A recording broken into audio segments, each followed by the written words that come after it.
Hello दोस्तों, welcome back to the CAD engineer. आज हम डिस्कस करेंगे प्लेन मोशन के बारे में। अब ये प्लेन मोशन क्या है? तो बहुत सारे जो 80% मशीन होती है वो उसके अंदर प्लेन मोशन ये होता है किसी मशीन के पार्ट। इसलिए हमें प्लेन मोशन समझना बहुत ही जरूरी है। प्लेन मोशन क्या है? वो जिसमें सभी पॉइंट या पॉइंट मूव कर रही होती है। सिंगल प्लेन मीन्स एक सिंगल प्लेन आपने पढ़ा होगा 1D 2D 3D। 1D means एक डायमेंशन मीन्स एक point. 2D means suppose x और वाई, ये क्या हो गया 2D। और 3D means x y z, z direction में आ जाए। जो 2D मोशंस होते हैं सो उसमें हम क्या कहते हैं? प्लेन मोशन कहते हैं। मीन्स इसमें अभी देखिए ये एक्स डायरेक्शन और ये ऊपर का वाई डायरेक्शन, तो यहाँ पर दो ही डायरेक्शन में मोशन हो। यहाँ पर देखिए ये एक्स डायरेक्शन और ये वाई डायरेक्शन, दो ही डायरेक्शन में मोशन हो। वैसे यहाँ पर भी एक्स और वाई डायरेक्शन में मोशन होता है। बहुत ही कम मशीन ऐसे होती है जिसमें 3D मोशन होता है, मीन्स तीनों डायरेक्शन में मोशन होता है। अब ये बहुत ज्यादा इंपॉर्टेंट टॉपिक है दोस्तों हमारे मैकेनिक्स ऑफ मशीन, क्योंकि हम जब एनालिसिस करते हैं तो 2D एनालिसिस करके हम मोशन को कैलकुलेट करते हैं।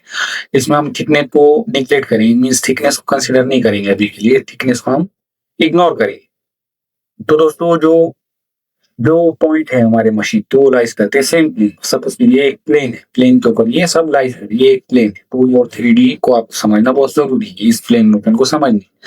तो एग्जांपल क्या है प्लेन मोशन के? पिस्टन है, जैसे आप यहाँ पर देख सकते हैं ये ऊपर नीचे हो रहा है, तो ये क्या हो रहा है? दो डायरेक्शन में मूव हो रहा है, एक्स और वाई में। वैसे ही आप यहाँ पर ये शाफ्ट देख सकते हैं, क्रैंक शाफ्ट, तो ये भी एक्स और वाई डायरेक्शन में मूव हो रहा है, ये कनेक्टिंग रॉड। वैसे दोस्तों ये 4 बार मैकेनिज्म आप यहाँ पर देख सकते, 4 बार मैकेनिज्म 2D मैकेनिज्म है ये।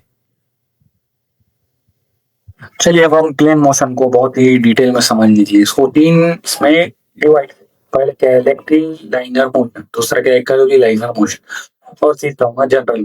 तो रेक्टिलाइनर मोशन क्या होगा दोस्तों? कि ये स्ट्रेट लाइन में हमें मोशन अचीव, ऊपर नीचे या फिर हॉरिजॉन्टल या वर्टिकल, इसमें रोटेशन नहीं हो तो उसको हम क्या कहेंगे? रेक्टिलाइनर मोशन। एक लाइन में मोशन हो रहा हो तो इसकी कैरेक्टरिस्टिक्स क्या है दोस्तों? जो पाथ ऑफ मोशन वो स्ट्रेट लाइन, आप यहाँ पर देखिए, इसको आप इग्नोर कीजिए, ये रोटेशन। यहाँ पर देखिए ये हमें मोशन जो मिल रहा है ये स्ट्रेट लाइन। वैसे यहाँ पर पिस्टन का मोशन ये स्ट्रेट लाइन में मिल रहा है, इसको आप इग्नोर कीजिए। वैसे लिफ्ट से, लिफ्ट क्या है? स्ट्रेट लाइन में और पैरेलल ये मूव करे, तो ये क्या है? रेक्टिलाइनर मोशन। अब दूसरा टाइप क्या है दोस्तों हमारा? Curvilinear motion. कर्वीलिनियर मोशन क्या है? तो जो हमारा मोशन है वो एक कर्व पर होगा, एक कर्व पाथ पर, नीचे स्ट्रेट नहीं होगा। जैसे आप यहाँ पर देख रहे हैं जो पिस्टन है वो तो स्ट्रेट मूव हो रहा है, लेकिन जो नीचे का जो हमारा कनेक्टिंग रॉड है वो एक कर्वीलाइनर मोशन हमें दे रहा है, तो उसको हम क्या कहते हैं? कर्वीलाइनर मोशन। तो दो टाइप है, रेक्टिलाइनर जिसमें स्ट्रेट मोशन मिलेगा, कर्वीलाइनर जिसमें हमें रोटेशन मोशन मिलेगा, ये कर्व पर हमें मोशन मिलेगा।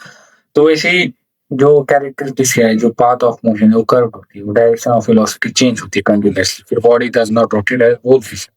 जो बॉडी रोटेट नहीं होती है वो सिस्टम से, कुछ उसका सिस्टम रोटेट। वैसे इसका जो एग्जांपल क्या है? Point on a ring on rotating bridge. जो पॉइंट होगा जो रिंग पर रोटेटिंग व्हील पर आपने देखा होगा, तो वो भी क्या है? कर्वीलाइनर मोशन। वैसे ही जो car taking a curve turn, जो कार है वो एक कर्व टर्न ले रही है, तो वो भी क्या है? हमारा कर्वीलाइनर मोशन। आप देखिए दोस्तों यहाँ पर रेक्टिलिनियर ट्रांसलेशन और कर्वीलिनियर ट्रांसलेशन में एक टाइप देखने का है, ट्रांसलेशन इन प्लेन मोशन। इसमें क्या है? सो जो बॉडी है वो सिर्फ एक स्ट्रेट लाइन में मूव हो रही है, इसमें कोई रोटेशन नहीं हो रहा है। ऐसा नहीं है कि ये बॉडी गोल घूमते हुए नीचे हो, तो वैसे नहीं हो रहा है। यहाँ पर क्या होगा? सिर्फ ये सिंपल कांस्टेंट होंगे और सिर्फ ऊपर नीचे होंगे, तो उसको हम क्या कहेंगे? ट्रांसलेशन इन या इन मोशन कहेंगे। All point have the same velocity, जो पॉइंट है वो सभी सेम वेलोसिटी से ऊपर नीचे हो। All point of same acceleration, acceleration के पास same. Orientation of body does not change, orientation ये रोटेट नहीं होंगे बॉडी, ऐसा नहीं होगा ये बॉडी रोटेट हो रही है ऊपर नीचे हो रही है। तो इसमें हम कर्वीलिनियर या रेक्टिलिनियर मोशन नहीं बोले, जिसमें हम बॉडी कांस्टेंट रहेंगे और सिर्फ एक ही डायरेक्शन उसका मोशन हो, उसको हम क्या कहेंगे? कर्वीलिनियर या रेक्टिलिनियर मोशन कहेंगे। और इस टाइप को हम क्या कहेंगे? Translation in motion plane. चलिए हमने देखा ट्रांसलेशन इन प्लेन मोशन, अब हम देखेंगे उसका opposite rotation in plane motion. अभी हमने क्या देखा था? जो बॉडी है वो रोटेट नहीं होती, लेकिन ट्रांसलेशन इन प्लेन मोशन में क्या होगा? जो बॉडी है वो रोटेट होंगी अबाउट एट फिक्स एक्सिस या fix point. Different point have different velocity, her point की वेलोसिटी डिफरेंट हो सकती है। Crank shaft rotating about crank shaft centre, ये इसका एक एग्जांपल है। सिर्फ हमने जो हम मोशन हमें मिल रहे तो हम उसको अलग अलग नाम दे रहे हैं, उसको बाद में आसानी से आइडेंटिफाई करने।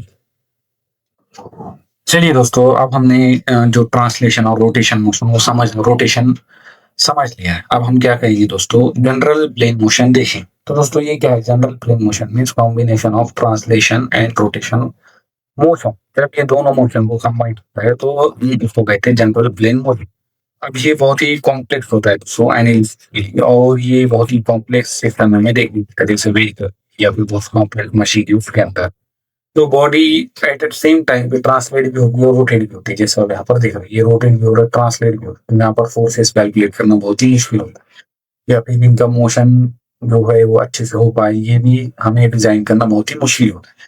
यहाँ पर एनिमेशन बहुत कॉम्प्लेक्स होता है। तो उसके एग्जांपल क्या कनेक्टिंग बॉडी लीजिए, फिर link of four bar mechanism, इसमें भी ऐसा हो सकता है कि ट्रांसलेशन में हमें मिल रहा है और रोटेशन मिल रहा है। अब देखिए यहाँ पर ये ट्रांसलेशन, और सपोज कीजिए इस फ्लाईव्हील को कोई पार्ट लगा हुआ है, क्रैंकशाफ्ट लगा हुआ है जो ऐसे रोटेट हो रहा है, तो ट्रांसलेशन भी हो रहा है, रोटेशन भी हो रहा है। तो दोस्तों बहुत सारी मशीन जो होती है वो ओवरली स्ट्रेट और पियरली रोटेशन नहीं होती, तो वो मिक्स फॉर्म में हमें होगी। तो dynamic forces analysis depend on, जो डायनेमिक फोर्स एनालिसिस हमें इसका करना पड़ता है, फिर वेलोसिटी और एक्सेलरेशन एनालिसिस एनालिसिस हमें इसका करना पड़ता है। चलिए अब तक हमने जितना भी रीड किया उसका समरी देखते हैं। जो प्लेन मोशन होगा वो मोशन इन वन प्लेन, और जो रेक्टिलिनियर मोशन होगा वो जो मोशन स्ट्रेट लाइन में होगा उसको हम कहेंगे रेक्टिलिनियर मोशन। कर्विलिनियर मोशन जो कर्व पाथ पर मोशन होगा उसको हम कहेंगे curvilinear motion. General plane motion में जो जहाँ पर ट्रांसलेशन भी हो रहा है, रोटेशन भी हो रहा है, तो उसको जनरल प्लेन मोशन हम कहते हैं। तो दोस्तों जो मोस्ट मशीन पार्ट होती है वो जनरल प्लेन मोशन फॉलो करते हैं, जैसे आप यहाँ पर देखते हो। जो कॉम्प्लेक्स सब असेंबलीज होती है तो वहां पर क्या होता है, ट्रांसलेशन भी होता है, रोटेशन, और जो सिंपल मशीन्स होते हैं वो कर्विलिनियर या रेक्टिलिनियर या प्लेन मोशन फॉलो करते हैं। तो दोस्तों अगर आपको वीडियो पसंद आया तो शेयर कीजिए अपने दोस्तों के साथ, और लाइक और सब्सक्राइब कीजिए द कैड इंजीनियर चैनल। आपके सपोर्ट से चैनल ग्रो करेंगे और भी अमेजिंग वीडियो आएंगे। अगर आपको कोई डाउट हो दोस्तों तो आप मुझे नीचे कमेंट बॉक्स में कमेंट कर बता सकते हो, मैं रिप्लाई देता हूँ। और आपको इस वीडियो की पीपीटी मेरे टेलीग्राम चैनल पर मिल जाएंगी, जिसकी लिंक मैंने डिस्क्रिप्शन में दे रखी है। So thank you so much दोस्तों, मिलते हैं नेक्स्ट वीडियो में।